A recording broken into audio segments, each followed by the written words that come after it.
comment on la met en œuvre très concrètement, cette bonne maintenance? Ça passe aussi par des formations. Et maintenant, on va recevoir Bruno Castagnier, qui est enseignant-chercheur à Polytech Angers.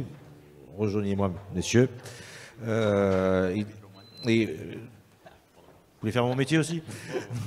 Donc, il a engagé depuis une réflexion avec l'IMT Atlantique et l'IT2I des Pays de la Loire sur les besoins en formation de type d'ingénieur. Et David Lemoine, qui est professeur, lui, à l'Institut Mines Télécom Atlantique, avec des domaines de recherche qui se situent autour de l'intégration de la décision de maintenance dans l'élaboration des plans de production. Il participe aussi à de nombreux laboratoires autour de l'industrie du futur. Et c'est donc vous qui avez la charge de nous parler des nouvelles formations de maintenance. Il y a des pistes qui ont été esquissées dans les échanges de ce matin. Je vous donne un micro. Merci. Voilà. Et je vais juste vous brancher le timer, s'il veut bien fonctionner. Hop. Voilà. À 10 minutes. Et je vous en prie, vous avez la parole. La télécommande est là si vous avez des slides à passer. Oui, on a des. Je vous en prie. Donc, merci beaucoup pour, alors à la fois pour cette introduction, pour cette invitation aussi. Oui, on est tous les deux enseignants-chercheurs et on travaille un petit peu dans ce contexte aussi de maintenance. Alors, moi, vraiment, pour ma... Oh, c'est vachement plus haut que d'habitude, donc je vais regarder ici. Donc, pour ma part, donc, Bruno Castagnier, donc, professeur à Polytech Angers, et je fais ma recherche dans le contexte de la maintenance depuis maintenant 1998, et j'ai beaucoup apprécié notamment des travaux présentés par la SNCF sur lesquels on aurait très bien pu contribuer à l'époque. Donc je pense que même dans vos équipes, il y a peut-être des gens qu'on connaît. Donc voilà, ça c'était pour mon introduction. David. Et moi je m'appelle David Lemoine et je suis enseignant-chercheur aussi. Et ma recherche c'est sur l'optimisation des systèmes de production, donc plutôt logistique et plutôt manufacturing. Donc je suis un peu le mistigris sur la maintenance. D'où le fait que je travaille beaucoup avec Bruno pour intégrer ces aspects-là dans ma recherche, justement. Alors voilà, il y avait déjà une première complémentarité là ici qu'on vous a présentée, et donc ça a été un petit peu aussi la base du pourquoi, du comment d'évoluer, de faire évoluer nos programmes. Donc il y a plein de choses qui ont été dites déjà ce matin, ça a été dit, mais il faut quand même qu'on justifie tout notre long déplacement, d'accord. Et à l'heure, merci SNCF. J'ai fait une petite erreur stratégique, j'ai appuyé sur quelque chose, peut-être appuyé sur les boutons. Donc très rapidement, on a parlé de réactivité, on a parlé d'agilité. Nous on est parti d'un besoin. Le premier besoin, il a été identifié.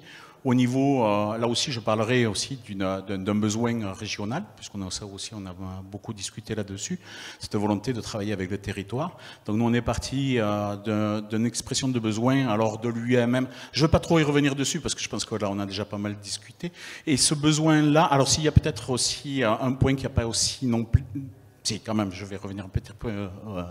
Donc le constat, c'était énormément, il y avait la maintenance, ce sont beaucoup de techniciens, des techniciens qu'on fait évoluer au niveau de l'entreprise. Et il y a quand même certaines limites, même s'il y a des success stories, dont une ce matin a été présentée.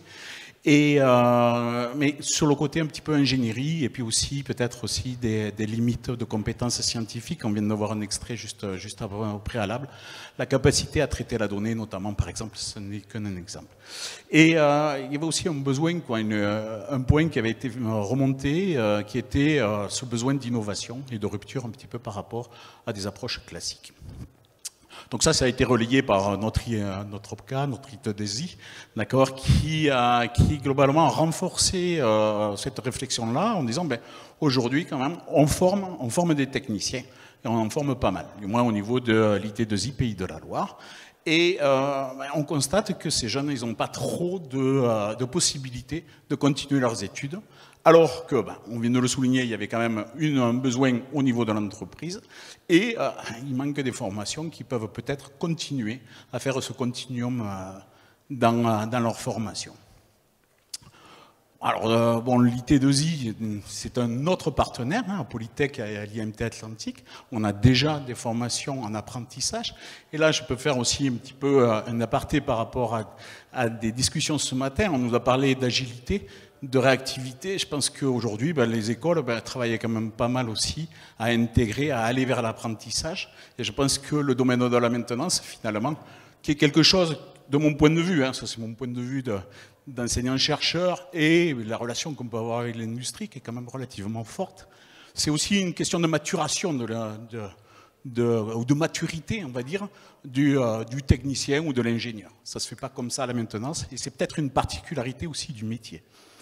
Et donc, à ce propos, on a déjà des formations en apprentissage, et on s'est dit, ces formations d'apprentissage, quand on voit aussi les missions qui sont données à nos jeunes, qui vont de plus en plus vers de la maintenance, on se dit, on n'est peut-être pas si mauvais que ça, et on va chercher à voir comment on peut faire évoluer nos formations. Alors, de notre côté, donc nous, on a une formation en Polytech qu'on appelle KIF, Qualité, Innovation, Fiabilité. Donc on est assez orienté produit-process. On est dans le contexte du génie industriel. On parlera de système mécatronique, de fiabilité, etc. David? Nous, au niveau du IMT Atlantique, on a aussi une formation d'ingénieur par apprentissage qui s'appelle l'AFIT pour transformation digitale des systèmes industriels. Donc là, on est plutôt sur la migration des systèmes industriels un peu plus anciens vers ce qu'on appelle l'usine du futur. Et donc, nous, on va beaucoup sur ces aspects digitalisation et aide à la décision, mais on était plutôt sur les aspects, nous, supply et manufacturing, et assez peu sur les aspects maintenance, malgré une forte demande d'étudiants qui travaillaient sur ces aspects-là. Voilà. Et donc là, on retrouve un petit peu la complémentarité de nos profils de recherche. Et c'est à ce profil de recherche qu'on fait aussi, on continue à travailler ensemble, tous les deux. Bon, 90 km, c'est pas trop loin. Donc, on arrive quand même. Et à ce propos-là, donc, on a un ensemble donc, de publications communes. Et aujourd'hui, on a lancé donc, un projet financé par l'Agence nationale de la recherche sur ces problématiques d'intégration, finalement, de la maintenance avec toutes les problématiques de planification de la production. Parce qu'on voit bien effectivement cette interaction-là, et ça peut être intéressant à gérer. Donc ici, c'est un petit peu une représentation, on va dire, on ne va pas rentrer dans le détail, de l'industrie du futur. Ça, c'était une planche qui avait été proposée par David pour pouvoir asseoir un petit peu sa formation. Et nous, au travers de notre projet, on s'est posé la question où c'est qu'intervenait finalement la maintenance dans cette vision assez traditionnelle de l'industrie du 4.0, l'industrie du futur. Alors, elle n'apparaît pas explicitement, mais elle est partout. Et quand je dis ça aussi, ça me fait écho un petit peu à tout ce que vous avez pu remonter, c'est finalement quelles seraient les compétences que devrait avoir un ingénieur en maintenance. Et on voit bien qu'elles sont moult pluridisciplinaire, multidisciplinaire, transversal, comme vous voulez, etc. Et donc, pour repositionner un peu, donc on est reparti un petit peu de ce graphique-là, on s'est posé la question de la maintenance, on a essayé de positionner un petit peu nos formations, à David et à moi-même, donc sur ce mapping, il n'est pas de nous, hein, c'était grosso modo, on essaye de montrer des liens entre les différentes activités, et notamment autour de l'industrie 4.0. Alors, on va dire sur l'IMT, on va retrouver l'industrie 4.0, le decision making, plus tout ce qui va être un petit peu manufacturing. Tandis que nous, on va se poser un peu plus sur des aspects fiabilité, aide à la décision aussi, et on a une petite introduction à la maintenance, mais on n'allait pas assez loin. D'où notre objectif un petit peu, c'était d'essayer d'aller migrer et d'enrichir nos formations initiales sur ces aspects maintenance. Alors très rapidement, là, pour finir, parce que je pense qu'on est just dans le timing. Donc on s'était posé la question de dire comment on va faire évoluer. Et donc ici, on s'est fait un brainstorming et en fait, ça va reprendre beaucoup de points que vous avez soulignés. Donc je ne vais pas rentrer trop dans le détail. On s'est dit, voilà, nous, un ingénieur en maintenance, c'est d'abord, effectivement, il faut qu'il connaisse le système sur lequel il va venir intervenir. Donc on parlait de l'actif juste avant. Donc, il faut qu'il ait quand même cette brique-là. Il va falloir qu'il ait la data, qu'il sache la traiter. Donc, on a trouvé tout ce bloc-là. La modélisation, et on le retrouve sur l'AMDEC, etc., toutes ces analyses de performance ou de perte de performance. Donc, on va retrouver la compréhension des mécanismes de défaillance, notamment. Les modèles mathématiques, il en faut quand même. La gestion industrielle, alors ça c'était notre gros truc, c'était l'intégration dans la maintenance finalement dans un environnement complexe. Ça joue, on ne fait pas de la maintenance quand on veut. Et après bien sûr, on en a parlé tout à l'heure aussi, ces compétences un petit peu intra ou interpersonnelles qu'il va falloir chercher à développer. Et la maintenance, c'est un gros projet, donc bien entendu, on a pas mal aussi réfléchi autour de ces sciences de gestion. Alors, dans ce panorama, nous, il y avait déjà quand même beaucoup de choses qui étaient proposées dans nos formations. Donc, c'est vraiment que certaines briques sur des dernières années, en collaboration avec les entreprises, sur lesquelles on va venir investir. Voilà, David, un point. Je ne sais pas où c'est qu'on en est. Il nous reste 1 minute. Alors, qu'est-ce que je peux vous dire pendant 1 minute?